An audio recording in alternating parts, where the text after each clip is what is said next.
ओम नमः शिवाय। शिवजी सदा सहाय। ओम नमः शिवाय। गुरु जी सदा सहाय। संगत जी गुरु जी का अनंत अनंतम शुक्राना, लख लख बार शुक्राना, अर्चित दा शुक्राना, सांस दा शुक्राना। संगत जी गुरु जी कहते हैं आपके घर में माहौल कैसा भी हो, अच्छा हो बुरा हो, दुख में हो सुख में हो, आपको अपने नियम बना के रखो। जैसे अमृत वेला करना तो करो, पाठ की सेवा करनी है तो करनी करनी ही पड़ेगी। माहौल कैसा भी हो संगत जी देखो, क्योंकि जीवन, ये एक जीवन चक्कर है, दुख सुख लगा रहता है। और दुख भी आएगा सुख भी आएगा, जीवन चक्कर है। लेकिन कभी परमात्मा का सिमरन मत छोड़ो। गुरु गोविंद सिंह के लास्ट 21 दिसंबर से लेके 1 जनवरी तक पूरा परिवार शहीद हो गया था, लेकिन गुरु गोविंद सिंह ने कभी भी सिमरन करना नहीं छोड़ा, किसी से शिकायत नहीं करी, परमात्मा को भी शुक्राना ही किया। क्योंकि गुरु गोविंद सिंह को पता है, ये जो हमारा होता है वो हमारे पास होता है, जो हमारा नहीं होता वो चला जाता है। संजय जी ऐसा ही इंसिडेंट हमारे घर में हुआ। हमारा टाइगर जो पेट था, जो कि पग की ब्रेड का था संगत जी, वो 5 साल 4 साल पहले मुझे लेके आए थे जब वो बहुत छोटा था। वो अचानक से पता नहीं संगत जी कैसे बीमार हुआ कैसे नहीं हुआ, उसके पीलिया हो गया, जो कि बहुत ही खतरनाक बीमारी होती है डॉग की ब्रेड में। अगर कुत्तों को पीलिया हो जाए तो वो बचना बहुत मुश्किल है, तो उसको पीलिया हो गया था। तो कल वो इस दुनिया को छोड़ के जा चुका है, हमारे घर को भी छोड़ के जा चुका है। हमने कल भी सेवा करी और हमने आज भी सेवा करी। मन बहुत उदास है सेवा, लेकिन हम फिर भी करेंगे क्योंकि गुरु जी का आदेश है। गुरु पिता कहते हैं कि जीवन में दुख सुख का मेला है, ये आएगा जाएगा, कोई आ रहा है कोई जा रहा है, जिसका वक्त। अब मैं गुरु जी से यही अरदास करता हूँ, गुरु जी जो भी हमारे डोगी जो हमें छोड़ के जा चुका, जो अभी इस दुनिया में नहीं है, उसको अगला ऐसा जीवन ब्लेस करना, ऐसी योनि में भेजना जो उसके लिए बहुत अच्छा हो। और नहीं तो आप उसको अपने चरणों के पास रखना, ताकि उसको और दुख ना देखने पड़े इस जीवन काल में आके, इस कलयुग में आके। मैं तो गुरु पिता से यही अरदास करूँ, गुरु पिता उसको अपनी शरण में रखना। क्योंकि संगत जी में हमारे डोगी ने इतने सत्संग करे हैं गुरु जी की, जो भी हमारे साथ हर 7 तारीख को गुरु जी का सत्संग होता था, हर सत्संग अटेंड करता था, गुरु जी की कुर्सी के नीचे बैठ जाता था आके। हर रोज शिव पुराण का पाठ सुनता था, हर रोज शिव अमृत वेला करवाता करते थे, वो सुनते थे। मतलब हमारे टाइगर ने ऐसा कोई सत्संग, ऐसा कोई अमृत वेला नहीं छोड़ा जो, बल्कि अमृत वेला में मैं उठाता था। जैसे सुबह 3-4 बजे आके हमें उठाता था कि उठ जाओ पंजे मार के कि अमृत वेला करो। इतना प्यारा था हमारा टाइगर। लेकिन गुरुजी को जो मंजूर है उसके लिए गुरुजी, जय गुरुजी, शुक्राना गुरुजी। आपने उसके लिए बहुत अच्छा सोचा होगा, इसलिए उसे इस योनि से मुक्ति दिलाई, उसके लिए बहुत बहुत शुक्राना। आपने उसको अपने चरणों में बुलाया, इसका बहुत बहुत शुक्राना। आपने उसको सत्संग सुनवाया, आपने उसको पाठ सुनवाया, आपने उसको अमृत जपजी साहिब का भजन सुनवाया, गुरबानी सुनवाई। बहुत बहुत शुक्राना मेरे गुरु पिता। ऐसा सौभाग्य किसी को इंसानों को नहीं मिलता जो हमारे टाइगर को मिला। इसके लिए बहुत बहुत शुक्राना। और इसका भी शुक्राना आपने उसको इस योनि से आज़ाद किया। जय गुरु जी, शुक्राना गुरु जी। जय गुरु जी। शिवरात्रि व्रत की उद्यापन की विधि। सूत जी बोले, ऋषि बोले, सूत जी अब हमें शिवरात्रि व्रत के उद्यापन की विधि बताइए, जिसका अनुष्ठान करने से साक्षात भगवान शंकर निश्चय ही प्रसन्न होते हैं। सूत जी ने कहा कि ऋषियों, तुम लोग भक्तिभाव से आदरपूर्वक शिवरात्रि के उद्यापन की विधि सुनो, जिसका अनुष्ठान करने से यह व्रत अवश्य ही पूर्ण फल देने वाला होता है। लगातार 14 वर्षों तक शिवरात्रि के शुभ व्रत का पालन करना चाहिए। त्रयोदशी को एक समय भोजन करके चतुर्दशी को पूरा उपवास करना चाहिए। शिवरात्रि के दिन नित्य कर्म संपन्न करके शिवालय में जाकर विधि पूर्वक शिव का पूजन करे। तत्पश्चात महायतन पूर्वक एक दिव्य मंडल बनवाए, जो तीनों लोकों में गौरी तिलक नाम से प्रसिद्ध है। उसके मध्यकाल भाग में दिव्य लिंग तो भद्र मंडल की रचना करे, अथवा मंडप के भीतर सर्वतो भद्र मंडल का निर्माण करे। वहाँ प्रजापत्य नामक कलशों की स्थापना करनी चाहिए। वे शुभ कलश वस्त्र फल और दक्षिणा के साथ होने चाहिए। उन सबको मंडप के पार्श्व भाग में यत्नपूर्वक स्थापित करें। मंडप के मध्य भाग में एक सोने का अथवा दूसरी धातु तांबे आदि का बना हुआ कलश स्थापित करें। व्यक्ति वर्ष पुरुष उस कलश पर पार्वती सहित शिव की स्वर्णमयी प्रतिमा बनाकर रखे। वह प्रतिमा एक पल अथवा आधे पल सोने की होनी चाहिए, या जैसी अपनी शक्ति हो उसके अनुसार प्रतिमा बनवा ले। वाम भाग में पार्वती की और दक्षिण भाग में शिव की प्रतिमा स्थापित करके रात्रि में उनका पूजन करे। आलस्य छोड़कर पूजन का काम करना चाहिए। इस कार्य में 4 ऋतुजों के साथ एक पवित्र आचार्य का वर्णन करें और उन सबकी आज्ञा लेकर भक्तिपूर्वक शिव की पूजा करें। रात को प्रत्येक पहर में पृथक पृथक पूजा करते हुए जागरण करें। व्यक्ति पुरुष भगवत संबंधी कीर्तन, गीत एवं नृत्य आदि के द्वारा सारी रात बिताए। इस प्रकार विधिवत पूजन पूर्वक भगवान शिव को संतुष्ट करके प्रातःकाल पुनः पूजन करने के पश्चात विधि होम करे। फिर यथाशक्ति प्रजापत्य विधान करे। फिर ब्राह्मणों को भक्तिपूर्वक भोजन कराएं और यथाशक्ति दान दे। इसके बाद वस्त्र अलंकार तथा आभूषणों द्वारा पत्नी सहित ऋतु को अलंकृत करके उन्हें विधि पूर्वक पृथक पृथक दान दे। फिर आवश्यक श्यामगिरी से युक्त बछड़े सहित गोकाचार्य को यह कहकर विधि पूर्वक दान दे कि इस दान से भगवान शिव मुझ पर प्रसन्न हो। तत्पश्चात कलश सहित उस मूर्ति को वस्त्र के साथ वृषभ की पेट पर रखकर संपूर्ण अलंकारों सहित उसे आचार्य को अर्पित कर दे। इसके बाद हाथ जोड़कर मस्तक झुका बड़े प्रेम से गदगद वाणी में महाप्रभु महेश्वर देव से प्रार्थना करें। प्रार्थना, देव देव महादेव शरणागत वत्सल देवेश्वर, इस व्रत से संतुष्ट हो आप मेरे ऊपर कृपा कीजिए। शिव शंकर, मैंने भक्ति भाव से इस व्रत का पालन किया है, इसमें जो कमी रह गई है वह आपके प्रसाद से पूरी हो जाए। शंकर, मैंने अनजान में या जानबूझकर जो जब पूजन आदि किया है वह आपकी कृपा से सफल हो। इस तरह परमात्मा शिव को पुष्पांजलि अर्पण करके फिर नमस्कार एवं प्रार्थना करें। जिसने इस प्रकार व्रत पूरा कर लिया उसके उस व्रत में कोई न्यूनता नहीं रहती, उससे वह मनोवांछित सिद्धि प्राप्त कर लेता है, इसमें संशय नहीं है। अनजान में शिवरात्रि व्रत करने से एक भील पर भगवान शंकर की अद्भुत कृपा। ऋषियों ने पूछा, सूर्य जी, पूर्व काल में किसने उस उत्तम शिवरात्रि व्रत का पालन किया था और अनजान में भी इस व्रत का पालन करके किसने कौन सा फल प्राप्त किया था? सूची ने कहा कि ऋषि, तुम सब लोग हैं, सुनो। इस विषय में एक निषाद का प्राचीन इतिहास सुनाता हूँ जो सब पापों का नाश करने वाला है। पहले की बात है, किसी वन में एक भील रहता था जिसका नाम था गुरुरुद्र। ध्रुव है, उसका कुटुंब बड़ा था तथा वह बलवान और क्रूर स्वभाव का होने के कारण क्रूरतापूर्ण कर्म में तत्पर रहता था। वह प्रतिदिन वन में जाकर मृगों को मारता और वहीं रहकर नाना प्रकार की चोरियां करता था। उसने बचपन से ही कभी कोई शुभ कर्म नहीं किया था। इस प्रकार वन में रहते हुए उस दुरात्मा भील का बहुत समय बीत गया। तदंतर एक दिन बड़ी सुंदर एवं शुभ कारक शिवरात्रि आई, किंतु वह दुरात्मा घने जंगल में निवास करने वाला था, इसलिए उस व्रत को नहीं जानता था। उसी दिन उस भील के माता पिता और पत्नी ने भूख से पीड़ित होकर उसे याचना की कि वनिचर, हमें खाने को दो। उनके इस प्रकार याचना करने पर वह तुरंत धनुष लेकर चल दिया और मृगों के शिकार के लिए सारे वन में घूमने लगा। देव योग से उसे उस दिन कुछ भी नहीं मिला और सूर्य अस्त हो गए। इससे उसको बड़ा दुख हुआ और सोचने लगा कि अब मैं क्या करूं, कहाँ जाऊं, आज तो कुछ नहीं मिला। घर में जो बच्चे हैं उनका तथा माता पिता का क्या होगा, जो मेरी पत्नी है उसकी भी क्या दशा हो गया था। मुझे कुछ लेकर ही घर जाना चाहिए, अन्यथा नहीं। ऐसा सोचकर वह व्याग एक जलाशय के समीप पहुंचा और वह पानी में उतरने का घाट था। वहां जाकर खड़ा हो गया। वह मन ही मन ये विचार करता था कि यहाँ कोई न कोई जीव पानी पीने के लिए अवश्य आएगा, उसी को मारकर किरकिर तय हो उसे साथ ले जाकर प्रसन्नतापूर्वक घर को जाऊंगा। ऐसा निश्चय करके वह व्याग एक बेल के पेड़ पर चढ़ गया और वही जल साथ लेकर बैठे गया। उसके मन में केवल यही चिंता थी कि अब कोई जीव आएगा और कब मैं उसे मारूंगा। इसी प्रतीक्षा में भूख प्यास से पीड़ित हो वह बैठा रहा। उस रात के पहले पहर में एक प्यासी हिरनी वहां आई, जो चकित होकर जोर जोर से चौकड़ी भर रही थी। ब्राह्मण उस मृगी को देखकर व्याग को बड़ा हर्ष हुआ। उसने तुरंत ही उसके वध के लिए अपने धनुष पर एक बाण का संतान किया। ऐसा करते हुए उसके हाथ के धक्के से थोड़ा सा जल और बेलव पत्थर नीचे गिर पड़े। उस पेड़ के नीचे शिवलिंग था। उक्त जल और बेलव पत्थर से शिव की प्रथम पहर की पूजा संपन्न हो गई और उसे पूजा के महात्म्य से उस व्याग का बहुत ऐसा पातक तत्काल नष्ट हो गया। वहां होने वाली खड़खड़ाहट को की आवाज को सुनकर हिरणी ने भय से ऊपर की ओर देखा। व्याग को देखते ही वह व्याकुल हो उठी और बोली।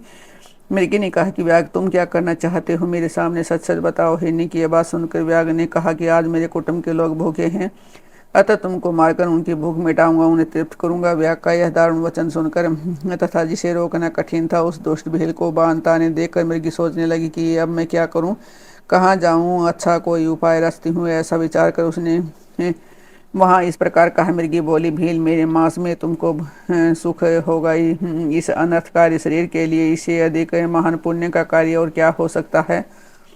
उपकार करने वाले को, प्राणी को इस लोक में जो पुण्य प्राप्त होता है उसका 100 वर्षों में भी वर्णन नहीं किया जाता। परंतु इस समय मेरे सब बच्चे मेरे आश्रम में ही हैं।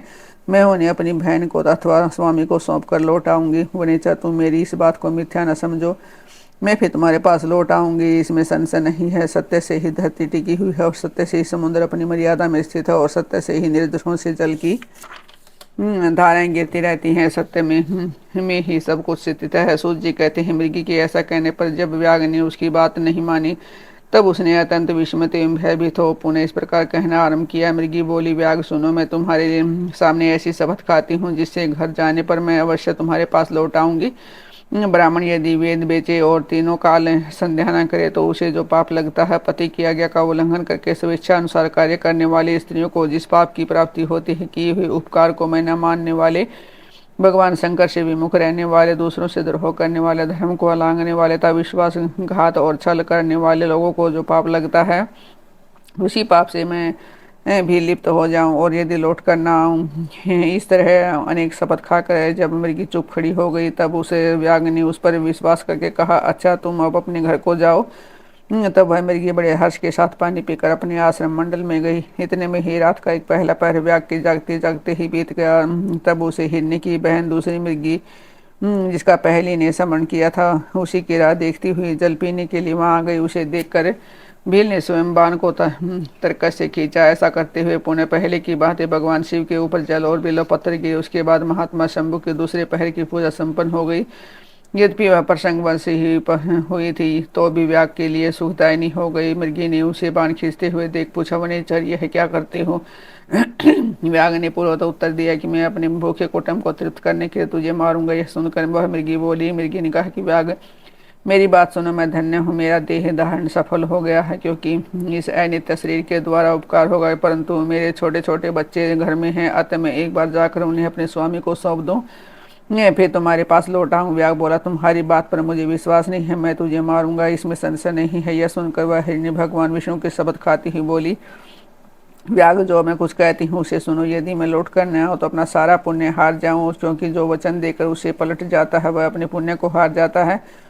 जो पुरुष अपनी विवाहिता स्त्री को त्याग कर दूसरी के पास जाता है, वैदिक धर्म का उल्लंघन करके कपोल कपिल कल्पित धर्म चलता है, भगवान विष्णु का भक्त होकर शिव की निंदा करता है, माता पिता की निधन तिथि को श्राद्ध आदि न करके उसे सुना बिता देता है, मन में संताप का अनुभव करके अपने दिए हुए वचन को पूरा करता है, ऐसे लोगों को जो पाप लगता है वही मुझे भी लगे यदि मैं लौट कर न आऊँ। सूर्य जी कहते हैं कि उसके ऐसा कहने पर व्याग ने उस मृगी से कहा कि जाओ। मृगी जल पीकर हर्षपूर्वक अपने आश्रम को गई। इतने में ही रात का दूसरा पहर भी व्याग के जागते जागते बीत गया। इसी समय तीसरा पहर आरंभ हो जाने पर मृगी के लौटने में बहुत विलंब हुआ। जान चकित हो व्याग उसकी खोज करने लगा। इतने में ही उसने जल के मार्ग में एक हिरण को देखा। वह बड़ा हष्ट पुष्ट था। उसे देखकर वनेश्वर को बड़ा हर्ष हुआ और उस धनुष बाण रखकर उसे मार डालने को उद्यत हुआ। ऐसा करते समय उसके पार प्रारब्धवश कुछ जल और बिल्व पत्थर शिवलिंग पर गिरे। इससे उसके सौभाग्य से भगवान शिव के तीसरे पैर की पूजा संपन्न हो गई। इस तरह भगवान ने उस पर अपनी दया दिखाई। पत्तों के गिरने आदि का शब्द सुनकर वह मृग ने व्याग की ओर देखा और पूछा, क्या करते हो? व्याग ने उत्तर दिया, मैं अपने कुटुंब को भोजन देने के लिए तुम्हारा वध करूंगा।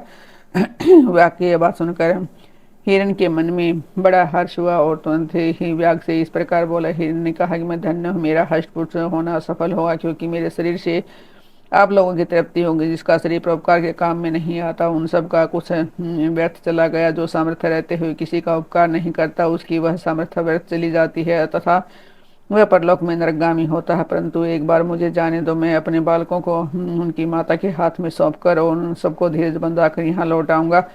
उसके ऐसा कहने पर व्याग मन ही मन बड़ा विस्मित हुआ। उसका हृदय कुछ शुद्ध हो गया था और उसके सारे पाप मुझे नष्ट हो चुके थे। उसने इस प्रकार कहा। व्याग बोला, जो जो यहाँ आए हैं वे सब तुम्हारी ही तरह बातें बनाकर चले गए, परंतु वे वंचक अभी तक यहाँ नहीं लौटे हैं। मृग, तुम भी इस समय संकट में हो, इसलिए झूठ बोलकर चले जाओगे, फिर आज मेरा जीवन निर्वाह कैसे होगा? मृग बोला, व्याग मैं जो कुछ कहता हूँ उसे सुनो। मुझ में सत्य नहीं है, सारा चराचर ब्रह्मांड सत्य से ही टिका हुआ है। जिसकी वाणी झूठी होती है उसका पुण्य उसी क्षण नष्ट हो जाता है। तथापि बिल, तुम मेरी सच्ची प्रतिज्ञा सुनो। संध्या काल में मैथुन तथा शिवरात्रि के दिन भोजन करने से जो पाप लगता है, झूठी गवाही देने और दर उधर को हड़प लेने तथा संध्या न करने से द्विज को जो पाप लगता है वही पाप मुझे भी लगे। यदि मैं लौट कर न आऊँ तो जिसके मुख में कभी शिव का नाम नहीं निकलता, जो सामर्थ्य रहते हुए दूसरों का उपकार नहीं करता, पूर्व के दिन श्रीफल तोड़ता है, अक्षय भक्षण करता था, शिव की पूजा किए बिना और भस्म लगाए बिना भोजन कर लेता है, इन सब का पातक मुझे लगे हैं। यदि मैं लौट कर न आऊँ, सूर्य जी कहते हैं। उसकी बात सुनकर व्याग ने कहा, जाओ शीघ्र लौट आना। व्याग के ऐसा कहने पर मृगी पानी पीकर चला गया हूँ। वे सब अपने आश्रम पर मिले तीनों ही प्रतिज्ञाबद्ध हो चुके थे। आपस में एक दूसरे के वृत्तांत को भली भांति सुनकर सत्य के पास से बंधे हुए उन सब ने यही निश्चय किया कि यहाँ अवश्य जाना चाहिए। इस निश्चय के बाद वहाँ बालकों को आश्वासन देकर वे सब के सब जाने के लिए उत्सुक हो गए। उस समय जेठी मृगी ने वहां अपने स्वामी से कहा, स्वामी ने आपके बिना यहाँ बालक कैसे रहेंगे प्रभु। मैंने भी वहाँ पहले जाकर प्रतिज्ञा की है कि इसलिए केवल मुझको जाना चाहिए, आप दोनों ही यही रहिए। उसकी यह बात सुनकर छोटी मृगी बोली, बहन मैं तुम्हारी सेविका हूँ, इसलिए आज मैं ही व्याग के पास जाती हूँ, तुम यही रहो। यह सुनकर मेरे को बोला, मैं ही वहाँ जाता हूँ, तुम दोनों यहाँ रहो, क्योंकि शिशुओं की रक्षा माता से ही होती है। स्वामी की यह बात सुनकर उन दोनों मृगियों ने धर्म की दृष्टि से उसे स्वीकार नहीं किया। वे दोनों अपने पति से प्रेम पूर्वक बोली, प्रभु पति के बिना इस जीवन को धिक्कार है। तब उन सब ने अपने बच्चों को सांत्वना देकर उन्हें पड़ोसियों के हाथ में सौंप दिया और स्वयं शीघ्र ही उस स्थान को प्रस्थान किया जहाँ वह व्याघ्र शिरोमणि उन प्रतीक्षा में बैठा था। उन्होंने जाते देखकर उनके वे सब बच्चे भी पीछे पीछे चले आए। उन्होंने ये निश्चय कर लिया था कि इन माता पिता की जो गति होगी वही हमारी भी हो। इन सबको एक साथ आया देखकर व्याघ्र को बड़ा हर्ष हुआ। उसने धनुष पर बाण रखा। उस समय पुण्य जल और बेला पत्थर से शिव के ऊपर गिरे। इससे शिव की चौथे पैर की पूजा भी संपन्न हो गई। उस समय व्याघ का सारा पाप तत्काल भस्म हो गया। इतने में ही दोनों मृगियां और मृग बोल उठे, व्याघ शिरोमणि कृपा करके हमारे शरीर को सार्थक करो। उनकी ये बात सुनकर व्याघ को बड़ा विस्मय हुआ। शिव पूजा के प्रभाव से उसको दुर्लभ ज्ञान प्राप्त हो गया। उसने सोचा कि ये मृग ज्ञानहीन पशु होने पर भी धन्य है, सर्वथा आदरणीय हैं, क्योंकि अपने शरीर से ही परोपकार में लगे हुए। मैंने इस समय मनुष्य जन्म पाकर भी किस पुरुषार्थ का साधन किया है, दूसरे के शरीर को पीड़ा देकर अपने शरीर को पोसा है, प्रतिदिन उनके अनेक प्रकार के पाप करके अपने कुटुंब का पालन किया है। हाय ऐसे पाप करके मेरी क्या गति होगी, अथवा मैं किस गति को प्राप्त होऊंगा। मैंने जन्म से लेकर अब तक जो पातक किया है उसका इस समय मुझे समन हो रहा है। मेरे जीवन को धिक्कार है, धिक्कार है। इस प्रकार ज्ञान संपन्न होकर व्याघ ने अपने बाण को रोक लिया और कहा, श्रेष्ठ मेरे को तुम जाओ, तुम्हारा जीवन धन्य है। व्याघ के ऐसा कहने पर भगवान शंकर तत्काल प्रसन्न हो गए। उन्होंने व्याघ को अपने सम्मानित एवं पूजित स्वरूप का दर्शन करा, अतः कृपा पूर्वक उसके शरीर का स्पर्श करके उसे प्रेम से कहा, भील मैं तुम्हारे व्रत से प्रसन्न हूँ, वर मांगो। व्याघ भी भगवान शिव के उस रूप को देखकर तत्काल जीवन मुक्त होगा और मैंने सब कुछ पा लिया जो कहता हुआ उनके चरणों के आगे गिर पड़ा। उसके इस भाव को देखकर भगवान शिव भी मन ही मन बड़े प्रसन्न हुए। उसे गुह नाम देकर कृपा दृष्टि से देखते हुए उसे दिव्य वर दिए। शिव बोले, व्याघ सुनो, आज से तुम सिंहेश्वर में उत्तम राजधानी का आश्रय ले दिव्य भोगों का उपभोग करो। तुम्हारे वंश की वृद्धि निर्विघ्न रूप से होती रहेगी, देवता भी तुम्हारी प्रशंसा करेंगे। व्याघ में मेरे भक्तों पर स्नेह रखने वाले भगवान श्री राम एक दिन निश्चय ही तुम्हारे घर पधारेंगे और तुम्हारे साथ मित्रता करेंगे। तुम मेरी सेवा में मगन मन लगाकर दुर्लभ मोक्ष पा जाओगे। इस समय वे सब मृग भगवान शंकर का दर्शन और प्रणाम करके मृग योनि से मुक्त हो गए तथा दिव्य देहधारी को विमान पर बैठाकर शिव के दर्शन मात्र से शाप मुक्त हो दिव्य धाम को चले गए। अब से अर्बुद पर्वत पर भगवान शिव व्याघ्रेश्वर के नाम से प्रसिद्ध हुए, जो दर्शन और पूजन करने पर तत्काल भोग और मोक्ष प्रदान करने वाला है। मैं ऋषि व व्याघ भी उस दिन से दिव्य भोग का उपभोग करता हुआ अपनी राजधानी में रहने लगा। उसे भगवान श्री राम की कृपा पाकर शिव का साजुष्य प्राप्त कर लिया। अनजान में ही इस व्रत का अनुष्ठान करने से उसको साजुष्य मोक्ष मिल गया। फिर जो भक्ति भाव से संपन्न होकर इस व्रत को करते हैं वे शिव का शुभ साजुष्य प्राप्त कर ले। इसके लिए तो कहना ही क्या, संपूर्ण शास्त्रता अनेक प्रकार के धर्मों के विषय में भली बात ही विचार करके इस शिवरात्रि व्रत को सबसे उत्तम बताया गया है।